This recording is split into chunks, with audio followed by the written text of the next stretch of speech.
que a humanidade sofre por tanto desamor, pela fome, pelas guerras, os tóxicos alimentando a violência em nossa cidade. Esta emissora traz até você momentos de amor, paz e alegria, através de um programa feito com carinho para o seu coração.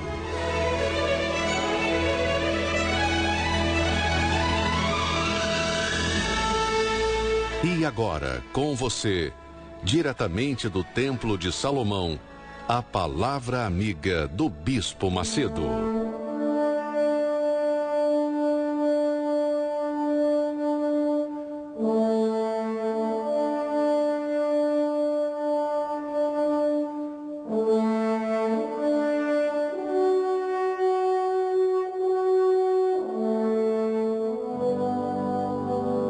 Graças a Deus, que o Deus de Abraão, de Isaque e de Israel, o Deus de compaixão, de clemência, o Deus de longanimidade, de misericórdia, de fidelidade, seja com você, minha amiga, meu amigo ouvinte.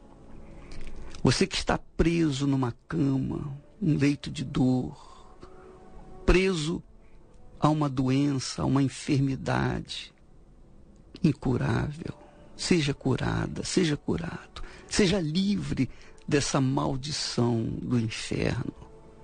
Você que se encontra preso a um problema sentimental, um problema familiar, um problema de ordem sentimental, qualquer que seja livre também. Seja livre você que está vivenciando o problema da falta de recursos para pagar seus compromissos, honrar os seus compromissos. Seja livre. Sejam livres todos os que me ouvem de todas as maldições. Sejam livres de todo o inferno que ataca este mundo. Em o nome do Senhor Jesus. E você que crê, diga amém. E graças a Deus.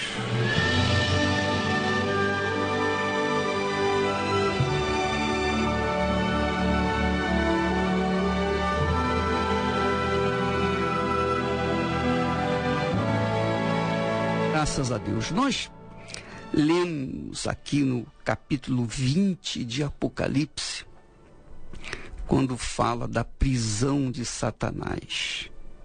Diz que um anjo desceu do céu e tinha na mão a chave do abismo e uma grande corrente. Ele segurou o dragão, a antiga serpente, que é Satanás, e o prendeu por 1000 anos e lançou-o no abismo, fechou-o e pôs sobre ele o selo, para que não mais enganasse as nações. Para que não mais enganasse as nações até se completarem os 1000 anos. É interessante, minha amiga e meu amigo ouvinte, que o espírito do engano se alastra pelo mundo, levando as pessoas à maior peste que existe na face da terra, que se chama engano. Foi o engano que levou Eva a desobedecer a Deus e, consequentemente, levar também Adão à desobediência.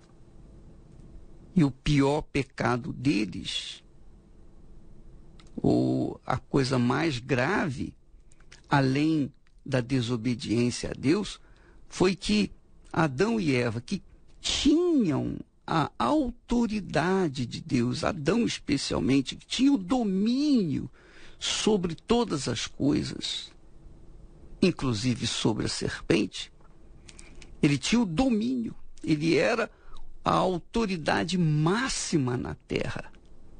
Ainda assim, quando ele ouviu a voz do engano, imediatamente ele transferiu a sua autoridade, o seu domínio, para a serpente, ou seja, para Satanás. Então Satanás teve o direito de desenvolver neste mundo todo o seu engano.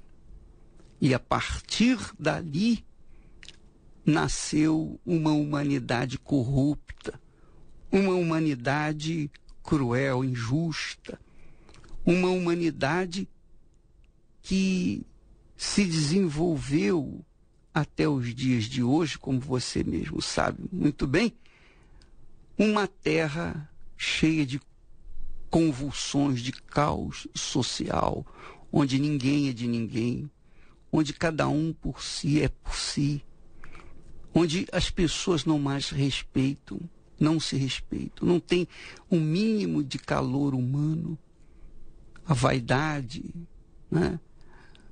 a violência, a maldade, a perversidade. Tudo isso corre frouxo nesse mundo por conta do engano que começou lá no Jardim do Éden. Então esse espírito, Satanás, será preso por 1000 anos para não enganar mais as nações. Eu queria que você, minha amiga, meu amigo, soubesse uma coisa. Dentre os muitos enganos que Satanás dispersa nesse mundo, desenvolve neste mundo, espalha nesse mundo, é com respeito à morte. As pessoas pensam que estão certas, estão convictas, elas estão convictas da certeza de que depois da morte elas vão para o paraíso ou vão para o purgatório, vão ser, os seus pecados vão ser purgados e então elas vão ter acesso ao reino dos céus. E todo mundo, no final das contas, vai chegar no reino dos céus. Isso é uma mentira. Porque Deus é justo. Deus é justiça. Então ele não poderia jamais, em tempo algum, de forma alguma, por conta da sua própria natureza, que é justa, ele não poderia misturar os justos com os injustos. Então, quando a pessoa morre na injustiça, enquanto ela está viva, ela tem o direito de definir o seu destino final, o destino da sua alma. Ela tem o direito de fazer a sua opção, a sua escolha.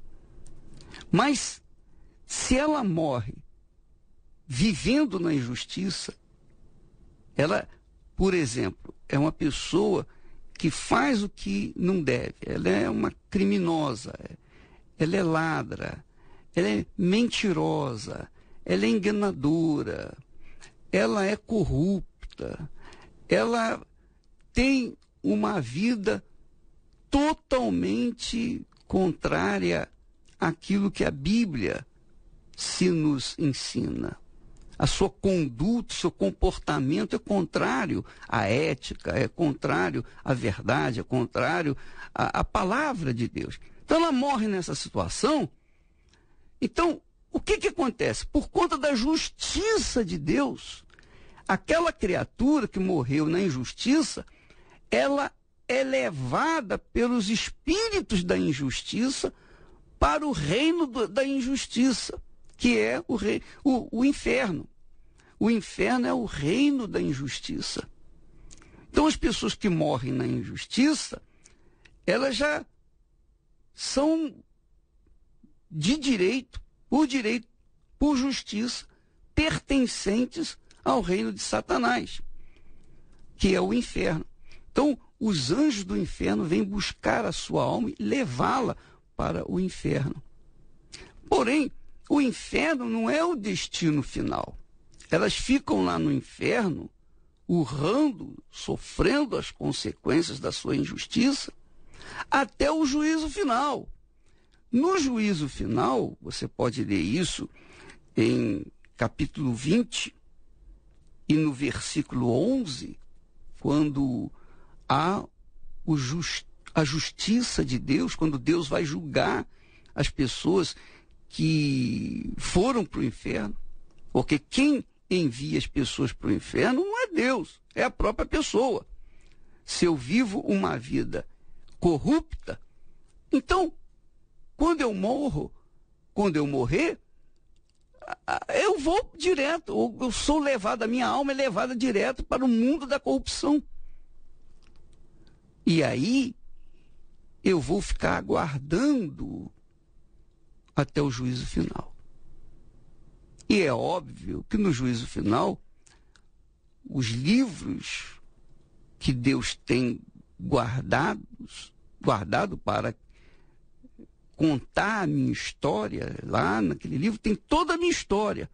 A história das minhas injustiças, das minhas corrupções, dos meus erros. Então, o que acontece? Eu não terei, no caso de ter ido para o inferno e agora voltado para ser julgado pelo trono do Altíssimo, eu não terei advogado, não terei quem possa me absolver, me ajudar, me defender. Por quê? Porque eu neguei a justiça. Eu disse não à única pessoa que poderia me justificar, que era Jesus. No juízo final, minha amiga, no dia do juízo final, Jesus não vai estar presente para defender ninguém. Ele só defende aqueles que o abraçam, aqueles que se entregam a ele de corpo, alma e espírito. Ou melhor, de espírito, alma e corpo. Quando a pessoa se entrega a ele, quando a pessoa se rende a ele, quando a pessoa dá o seu coração para ele, a sua vida para ele, antes de morrer, aí sim Jesus salva, perdoa, porque ele é longânimo, é compassivo, é misericordioso, ele está pronto para perdoar, receber todos os que estão caídos, vivendo na prostituição, vivendo na corrupção. Então as pessoas que se voltam para ele, enquanto estão vivas, há salvação para elas no Senhor Jesus. Mas se elas morrem sem terem entregue suas vidas para ele, elas vão direto para o inferno. O inferno é como uma delegacia. A pessoa, quando pega num crime, ela é levada para a delegacia e lá, às vezes, ela fica presa, né? Ela fica aguardando o julgamento. E quando ela está lá na delegacia aguardando o julgamento, ela não pode fazer nada. Ela está presa e fica esperando o dia do seu julgamento. Quando for o dia do seu julgamento, então ela vai perante o juiz e ali ela vai ter defesa, direito de defesa, etc. Se ela for condenada, ela vai direto para a prisão. Aí sim ela vai para a prisão. Ela vai cumprir pena. É a mesma coisa. No reino de Deus é assim. Funciona dessa forma. O inferno é a delegacia, onde as pessoas ficam aguardando o julgamento. Mas no dia do julgamento, o julgamento final, que você pode ler em Apocalipse 20 e versículo 11, as pessoas, uma vez condenadas, todos os que ali chegarem, elas vão ser condenadas. E aí serão levadas para a prisão final, definitiva e eterna. A prisão final, definitiva e eterna é o lago de fogo e enxofre, donde já estarão Satanás, o falso profeta, o anticristo, a morte, o inferno e, finalmente, todos aqueles cujos nomes não estão inscritos no livro da vida. E aqui, no capítulo 21 de Apocalipse, versículo 8, diz quem são esses. Diz assim: os covardes, os incrédulos, os abomináveis, os assassinos, os impuros, os feiticeiros, os idólatras e a todos os mentirosos, a parte que lhes cabe será no lago que arde com fogo e enxofre, a saber, a segunda morte. Se você está enquadrado em um desses itens aqui, se você é um covarde, se você é um incrédulo, se você é um assassino, se você é um impuro, se você é um idólatra, se você é um mentiroso, enfim, se você é uma dessas pessoas, você traz dentro de si um desses pecados e quer a salvação, enquanto você estiver vivo, você tem direito à salvação. Se você apelar, entregar a sua vida para o Senhor Jesus Cristo. Ah, mas eu sou católica, bispo. Eu sou evangélico, eu já sou messiânico, eu já sou budista, espírita e tal, tal. Não interessa a sua religião. Se você é um católico mentiroso, você vai para o inferno. Se você é um evangélico mentiroso, também vai para o inferno. Se você é um muçulmano mentiroso, você também vai para o inferno. Se você é um judeu mentiroso, você vai para o inferno. Não tem salvação para ninguém que seja mentiroso, a não ser quando esse alguém entrega a sua vida, se rende ao Senhor Jesus e o elege como Senhor da sua vida, como seu Redentor, como seu Salvador, como seu resgatador. Quando a pessoa elege Jesus como Senhor da sua vida, enquanto ela está viva, então, quando ela morrer, ela está justificada, ela vai direto para o seio de Abraão. Que maravilha, né? Então, essa é a esperança para os vivos. Agora, os que morreram, já era, não tem mais solução. É por isso que nós não oramos para os mortos. Não oramos para os mortos justamente por isso. Porque o morto já está definido. Não vai adiantar a oração. Você pode jejuar, orar, você pode acender vela, você pode acender uma fogueira, você pode incendiar todo o mundo, todo o planeta Terra, que não vai adiantar nada. O morto já morreu, já era.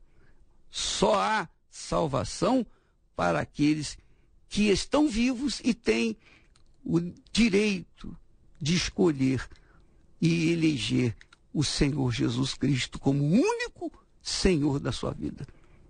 Quando a pessoa elege Jesus como Senhor de sua vida, então ela deixa de ser religiosa, ela deixa de ser A, B, C, pertencer à religião A, B ou C. Ela se torna uma criatura verdadeiramente cristã, seguidora exclusivamente do Senhor Jesus. Você que já foi excluído das rodas da vida, você foi tirado da mesa e agora só come as migalhas do chão. E até pra entrar nos lugares tem que provar quem é e também quem já foi. Mas Deus quer dividir tua história num antes e depois. Você é o retrato falado da dor que consome. As lágrimas são testemunhas da dor que sufoca esse teu coração. A voz que te fala ao ouvido, não dá mais, é melhor desistir. Ninguém mais se importa contigo, pra onde fugir? Deixa agora esse complexo que você tem. Você não é inferior a ninguém. Por que ficar vivendo de favor, se Deus quer te fazer um vencedor? As marcas de cravo que Ele tem nas mãos é prova de que tudo já fez por você. Morreu, braços abertos pra te dar perdão. Agora só depende de você.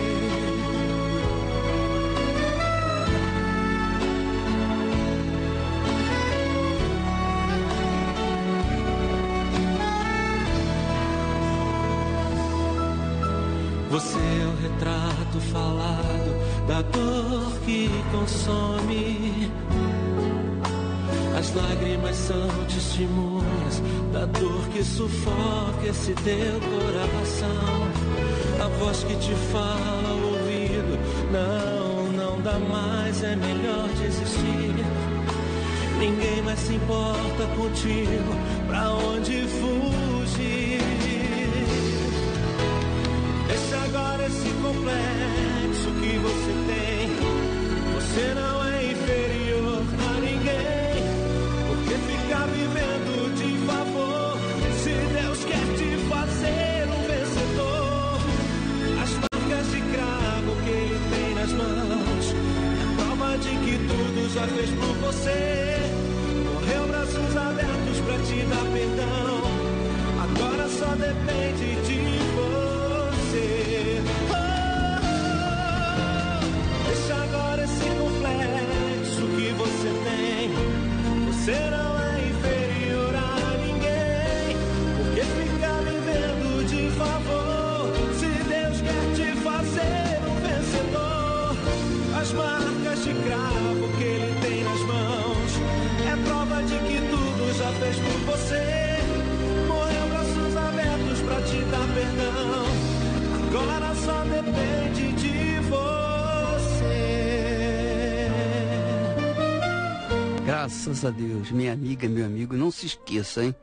Você pode ser evangélica, católica, você pode pertencer à Igreja Universal do Reino de Deus, mas se você é impuro, idólatra, se você é feiticeiro, se você é covarde, se você é abominável, se você é um assassino, você vai para o inferno, mesmo pertencendo à Igreja Universal do Reino de Deus. Se você é essa pessoa que está incluída nessa lista aqui, essa lista aqui é cruel. Olha, ela diz assim: quanto, porém, aos covardes, aos incrédulos, aos abomináveis, aos assassinos. E assassino não é só que tira a vida das pessoas, não. Assassino é aquele que odeia. Se você odeia o seu irmão, você é assassino. Então, a lista aqui é enorme, enorme. Então, se você é religioso, se você não é religioso, você é evangélico, católico, espírita, espiritualista, budista, se você é caridoso, se você... Não importa quem você, qual a religião que você pratica. Se você faz aquilo que está escrito aqui, então, nesse capítulo 21 de Apocalipse, e versículo 8, se você pratica uma dessas coisas, já era. Só tem uma saída. É fazer do Senhor Jesus o seu Salvador. Você se entregar. Se entregar. Não é aceitá-lo, não. Porque aceitar Jesus, todo mundo aceita. Até injeção na testa, de graça, todo mundo aceita. Até ônibus errado a pessoa aceita de graça, não é? É o que dizem por aí. Mas o fato é que você tem que entregar a sua vida para Ele. Entregar, se render, viver, seguir. Jesus disse: aquele que me ama, obedece a minha palavra. Quem quiser vir após mim, negue-se a si mesmo, tome a sua cruz e siga-me. Então, essa é a condição que Jesus impõe àqueles que querem evitar a segunda morte. A segunda morte. Nós vamos falar mais a respeito disso neste domingo, às 10 horas, aqui no Templo de Salomão. Nós vamos agora ouvir testemunhos do poder de Deus na vida daqueles. Vou mostrar o que Deus está vivo. Esses testemunhos mostram que Ele está vivo. Que Ele resolve o problema das pessoas quando as pessoas se lançam no altar do sacrifício. Quando as pessoas creem de forma prática. Vamos ouvir. Qual o nome do senhor? Márcio. O que aconteceu na sua vida, seu Márcio, na Fogueira Santa? Então, bispo, eu cheguei na igreja no ano de 2008. Eu cheguei drogado. Era viciado em quê? Era viciado em cocaína. Eu fui parado várias vezes por a polícia. A polícia não me levava para a delegacia porque acho que via, né, que eu era um trabalhador. À noite eu saía para as baladas. Eu tinha uma esposa, traía minha esposa, deixava meu filho, só ela e o meu filho em casa. E eu saía entregue às mazelas do mundo, né, usando droga, bebendo, se prostituindo. E todo esse meu estilo de vida fez com que eu fosse à falência. Eu fali, perdi uma loja no valor de R$600 mil, e ainda fiquei devendo ainda R$150 mil em cheques e alguns agiotas. E por volta de abril de 2008, foi o estupim para que eu viesse à igreja. Eu não acreditava em Deus. Eu estava numa madrugada trocando de canal. Não estava com intenção de colocar no canal da igreja. E apareceu o senhor falando num programa, né? E eu estava ali, só eu sabia o jeito que eu estava. Só eu sabia, porque a minha esposa estava em casa, mas estava separada. Quando eu chegava primeiro, eu dormia no quarto e ela dormia na sala. Se eu chegasse por último, eu ficava na sala. Então foi nessa que eu acertei no canal da igreja. Aí aquelas palavras que Deus usou o senhor falar vieram de encontro ao que eu estava passando, tanto financeiramente quanto até a minha saúde também estava abalada, porque eu adquiri uma hipertensão, né? Porque eu bebia muito, usava muita droga, e aquilo veio de encontro, né? Eu não sabia mais o que fazer. Eu me entreguei mesmo à situação de derrota.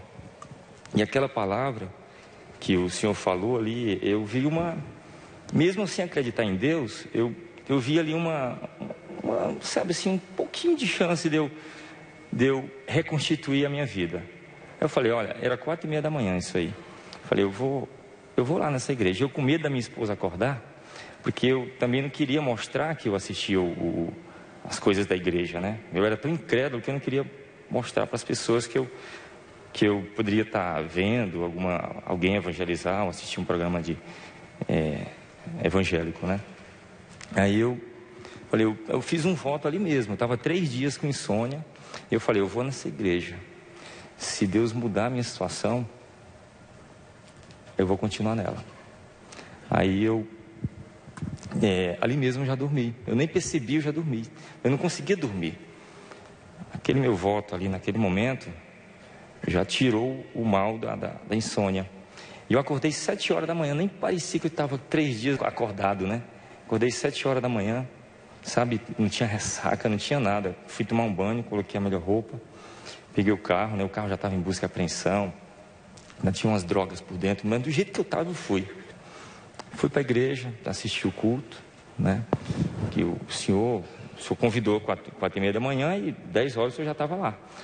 E eu também, né? Só que eu cheguei mais cedo, né? Cheguei, era umas 8 horas. Estava terminando outra reunião para começar a das 10. E ali, naquele momento ali, minha vida foi diferente. A partir daquele dia ali. A partir daquele dia, eu não fumei mais, não bebi mais, não usei mais droga. Eu me entreguei, como eu estava entregue para o mundo, eu me entreguei para Deus. Naquele momento. Dia? No primeiro dia. Naquele dia ali, eu me entreguei porque eu fiz um voto. Se eu visse que aquilo ali era verdade, eu ficaria. E eu acreditei. O culto, no decorrer do culto, eu criei de verdade. Na madrugada eu fiz um voto, mas lá no culto eu criei de verdade que o senhor estava falando, que tudo que o senhor estava falando era verdade. Então, aí passou-se uns meses, aí veio a Fogueira Santa. O pastor sempre falava de votos, campanhas e tal, mas veio o mais forte, que foi quando mudou mesmo a minha vida, porque nesse período que eu estava na igreja, antes da Fogueira Santa, eu sofri um despejo, fui despejado da minha loja, fui despejado do meu apartamento, era tudo aluguel, eu não tinha nada, eu pagava aluguel. Tinha uma loja, mas era aluguel. Tinha um apartamento, mas era de aluguel. Tinha a vaga do carro, mas também era aluguel. E estava faltando dinheiro para tudo. Até para comprar os mantimentos de casa. Até a conta de água, a conta de luz, não tinha condição de pagar. Estava um monte lá acumulada. Quando o pessoal vinha para cortar, eu tinha que subornar para ele não cortar. E foi nessa situação que eu cheguei. E a única coisa que eu tinha era uma casa lá na periferia, que era alugada. O aluguel dela ajudava eu a pagar o aluguel do apartamento aqui na região da Bela Vista. Eu fui um dos primeiros a cumprir o voto, porque eu não via a hora de chegar. O primeiro que mudou foi a minha vida financeira, porque o meu casamento se estragou porque a vida financeira foi um fracasso. Aí a minha esposa já estava buscando advogado para separar, então mudou a vida financeira. Hoje eu moro no mesmo condomínio que eu fui despejado, só que no melhor apartamento. Teu? Meu. Próprio? Pago, não devo nada. A vaga que eu fui expulso, me colocaram para fora, eu fui parar o carro embaixo do viaduto. Hoje eu sou dono, nesse mesmo condomínio, eu sou dono de um piso inteiro. Tem 41 vagas. E os condôminos pagam aluguel para mim. Essa casa que Deus me deu 15 dias depois da Fogueira Santa, ela é alugada. Você alugou? É alugada. Eu fiz questão de morar no condomínio onde eu fui humilhado. Porque lá, os porteiros viram o meu insucesso, e hoje ele viu o meu sucesso, e vários já se converteram através do meu testemunho. E fora isso, eu tenho outras, as minhas empresas cresceram, né? Eu era manobrista em Valet. Valet, para quem não sabe, é aquelas banquinhas que ficam na frente dos restaurantes, né? Então foi ali que eu comecei. Só que hoje eu sou dono de estacionamentos próprios, não só aqui na capital, mas em Santos, em Guarulhos. Não só é um, em dois, são vários. Apartamentos também, só esse ano eu já comprei 2. Eu estou falando aqui das bênçãos, porque vem, tiro certeiro, não tem como errar.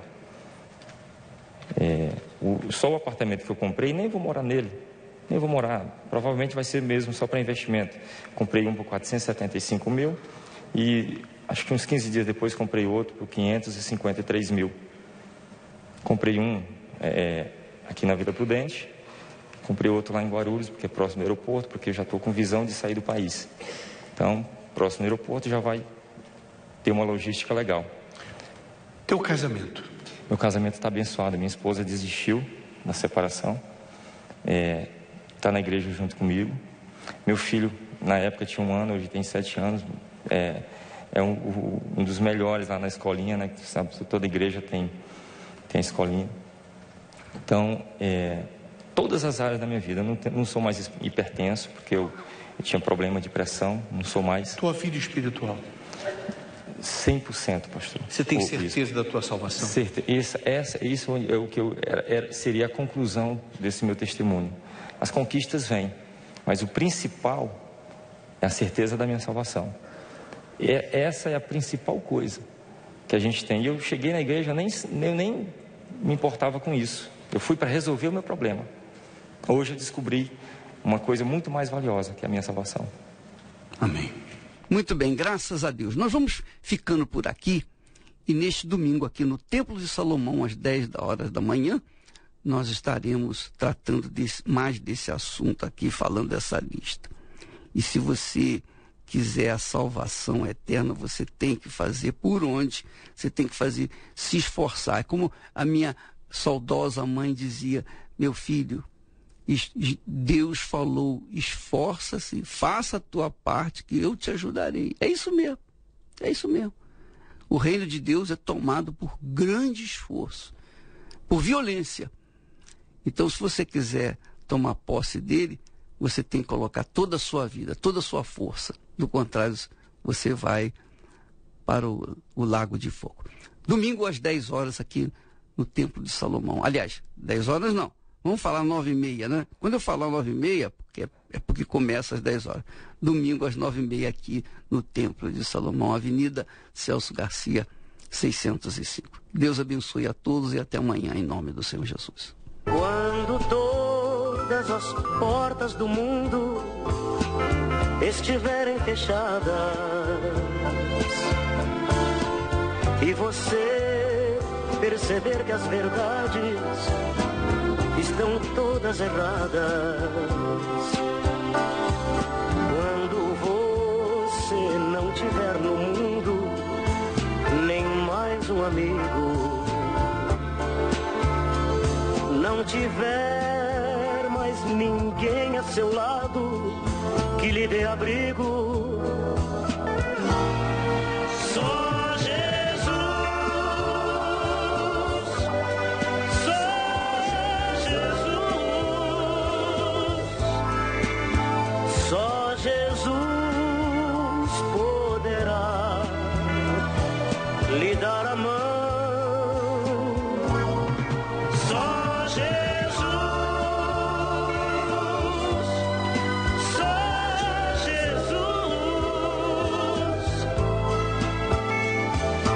Jesus lhe dará a salvação.